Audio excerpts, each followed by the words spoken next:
Seterusnya, perkataan haram juga sama maknanya. Sama maknanya dengan perkataan mahzur, perkara yang dilarang. Setengah kitab dia tak sebut haram. Dia sebut perkara yang dilarang. Dilarang dengan maksud perkara yang dilarang di sini dengan maksud haram juga, tuan-tuan.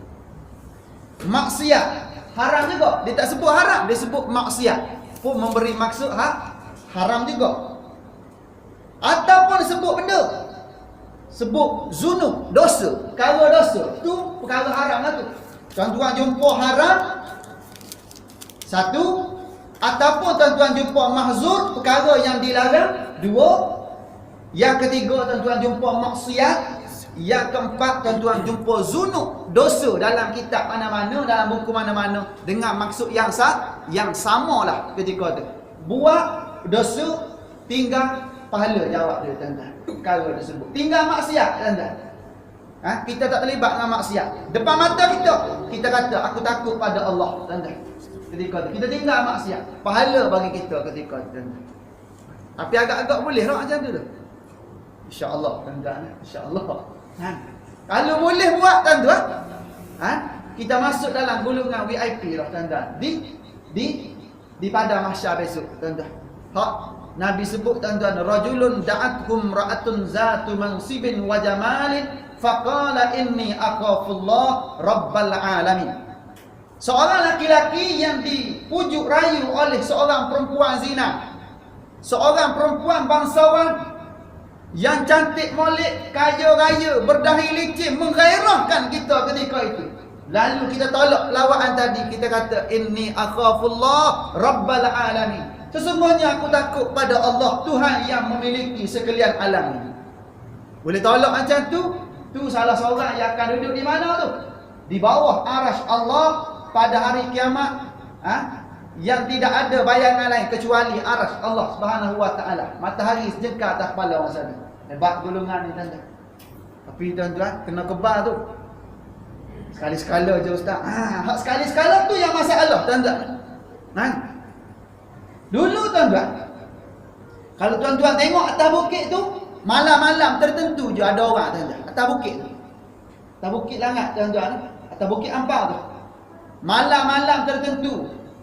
Malam-malam bakar bunga api dengan tujuan nak naik tengok bunga api, dia kata. Malam nak sambutan tahun baru. Malam apa lagi?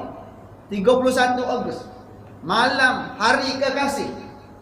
Dia naik atas tu tengok bunga api. Lepas tu dia orang pula berapi. Mula-mula tengok berapi, lala sekali faham berapi juga dia, tuan-tuan. Kita jumpa dalam kereta, kita jumpa dalam semak. Allahu akbar. Majoriti anak-anak Melayu beragama Islam. Mula-mula malam tertentu. Sekarang ni, tuan-tuan, daripada malam tertentu dah jadi malam minggu. Malam minggu pula malam cuti, Sabtu dan Ahad. Sekarang ni pula, tuan-tuan, lepas pada tu, tuan-tuan, tiap-tiap malam. Tuan-tuan pergi tengok, tiap-tiap malam sekarang ni, tuan-tuan, siap ada gerai-gerai pada hari ni, tuan-tuan. Siap boleh order teh tarik mi celup, tuan-tuan. Mula-mula dia makan mi celup, lama-lama dia celup. Masalah ni, tuan-tuan, sedang berlaku dalam masyarakat kita pada hari ini, tuan-tuan. Pening habis, tuan-tuan. Pihak berkuasa tak tahu nak buat apa, tuan-tuan. Pasal apa? Pasal bidang kuasa terhad pada hari ini, tuan-tuan. Ambil denda, lalas sekali, lepas buat lagi. Pening kepala, tuan-tuan. Dapat anak tidak setara, tuan-tuan. Ada pusat jagaan dia. Selesai dah masalah ni. Selesai tidak selesai masalah ni sampai bila, tuan-tuan. Kerana apa? Kerana hukum Allah kita tidak laksanakan, dan pada hari ini duduk laku tu lagi.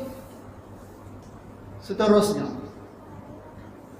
tu perkara yang haram. Tinggal boleh pahala, buat boleh dosa.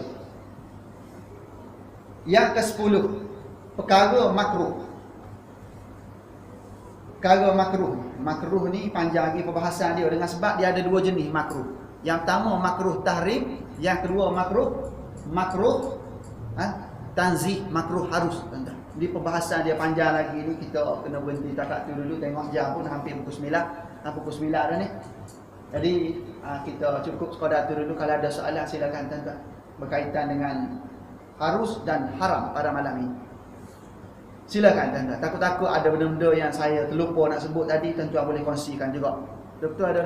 Ustaz, maksud harus kalau mengikut majlis muzakarah dan fatwa kebangsaan, apabila ada hukum harus saja, dia kata diperbolehkan.